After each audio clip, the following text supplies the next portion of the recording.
Le point de départ, donc c'était cette médium là qui m'avait donné cette étoile. Elle m'avait parlé d'un cercle autour de la France aussi, qu'elle n'avait pas dessiné, mais elle m'a dit mais voilà, il y a un cercle autour de la France. Voilà. Donc je suis resté là-dessus, et puis cercle autour de la France, je me suis dit bon bah les choses doivent être parfaites, comme j'avais vu sur l'Égypte, et donc je suis parti d'un cercle de 1000 km de diamètre.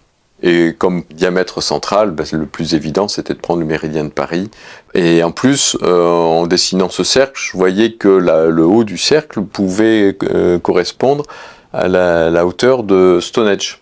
Donc ça me donnait un point de référence en hauteur, sachant que Stonehenge est situé à 3600 km de Gizeh. Donc en kilomètres, on a un nombre qui vient nous parler. Donc je me disais, voilà, 3600 par rapport à Gizeh, ça faisait un petit peu le lien avec l'Égypte. Ce cercle, il vient se caler, parfait.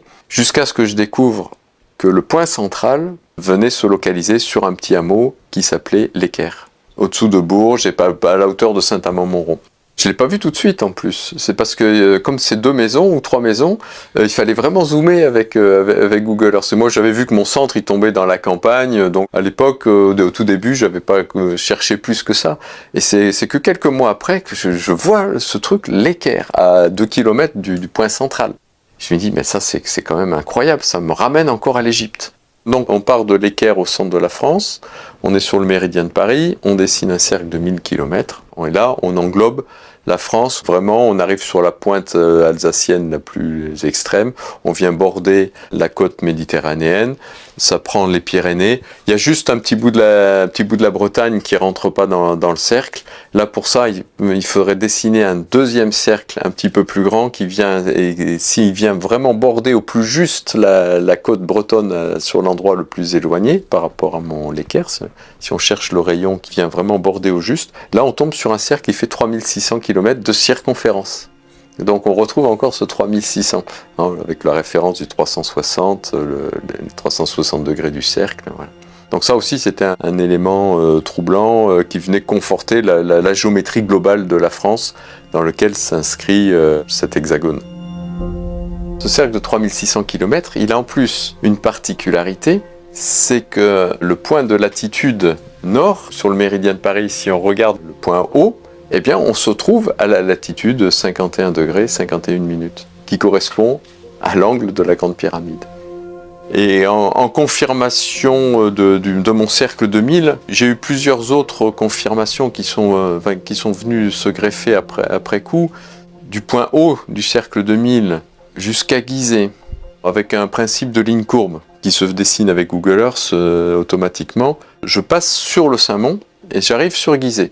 De l'autre côté, on passe sur Paimpont, qui est le cœur de Brocéliande, et on arrive sur l'île de Pâques, dans un petit point perdu dans le Pacifique. Et donc du point haut, île de Pâques, Gizeh, et au point haut, donc ce grand triangle, 33 333 km.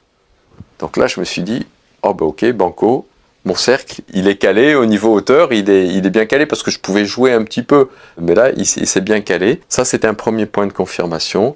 Et le deuxième, c'est que suite aux recherches d'Éric Le Saint, qui a beaucoup travaillé sur le dolmen de la Rochechauffée, donc du côté de Rennes, là-bas, si on dessine une pyramide centrée sur le méridien de Paris, donc avec un point symétrique, et donc la pointe arrive exactement sur mon haut de cercle de 1000 km.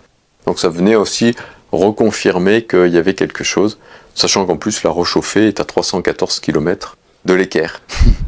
Et donc en reprenant cette géométrie globale, donc déjà il faut voir que mon l'Équerre là au centre de la France, il est à côté de Saint-Amand-Montrond où il y a une pyramide. Une pyramide qui est éclatée en 4, donc ça c'est quand même pas banal, qu'on appelle la Cité de l'Or, parce que c'est un lieu dédié à l'orfèvrerie. Il y a une tradition là-bas. Ok, pourquoi une pyramide? On peut se poser la question. Coupée en 4, bon, c'est au centre de la France, donc ça permet effectivement de découper le tout en 4 à l'Équerre. Hein, vous avez les 4 équerres hein, finalement. Donc on a une belle pyramide au centre de la France. Et puis donc à partir de ce cercle, on va pouvoir dessiner une étoile à 6 branches, dont les triangles vont être assez intéressants puisqu'on va le triangle pointe en bas va nous amener à la hauteur de Saint-Denis. Saint-Denis, c'est quand même l'endroit où les rois de France ont été enterrés, donc c'est pas un point anodin. C'était un lieu de rassemblement druidique très important. Donc les rois de France ne se sont pas fait enterrer là-bas par hasard non plus, c'est un point particulier. Et puis le triangle pointe en haut, lui on a en bas par exemple la motte du Caire, du côté de Sisteron, comme point aussi intéressant où il y a cette petite pyramide qui se dessine avec la motte du Caire, le Caire, Faucon du Caire. Donc 3 villages qui s'alignent avec la particularité qu'il y avait par rapport à une ligne est-ouest, on retrouvait l'angle de la grande pyramide de 51 degrés 51. Donc ça, je me disais, là ça c'est pas possible, c'est pas un hasard non plus. Et on fait le lien avec le nom du Caire et l'angle de la pyramide. Donc ça il y a vraiment là, il y a quelque chose qui me ramène à nouveau à l'Égypte, mais positionné là sur la France. Donc ça fait quelques points de référence sur cette étoile-là.